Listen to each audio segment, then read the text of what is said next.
గిరిజన సంక్షేమ సంఘం రాయలసీమ జిల్లాల అధ్యక్షులు. ఐపార్స్పల్లి గ్రామం మీదుగా కమ్మూదురికి వెళ్ళవలసిన వాహనదారులకు ముఖ్య గమనిక. ఎందుకంటే 80 సంవత్సరాల తర్వాత ఐపార్స్పల్లి గ్రామానికి గౌరవనీయులు శాసనసభ్యులు అమిలినేని సురేంద్రబాబు సహకారంతో ఈ రోడ్డు పనులు శరవేగంగా కొనసాగుతున్నాయి.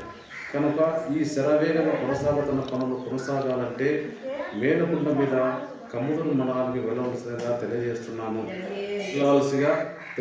ఎందుకంటే మధ్యలో కమ్మూరు ఇక్కడ పనులు జరుగుతున్న సమయంలో మధ్యలో ఈ వాహనాలు వెళ్ళడం వలన ఆటంకం ఏర్పడుతుంది. అందరూ గమనించగలరు. అందరికీ నమస్తే, ముగిస్తున్నాను. Hi friends, welcome to V36 news. వేగంగా, విశ్వసనీయంగా ప్రతి వార్త మీ ముందుకు. మా ఛానల్ కి సబ్స్క్రైబ్ చేయండి.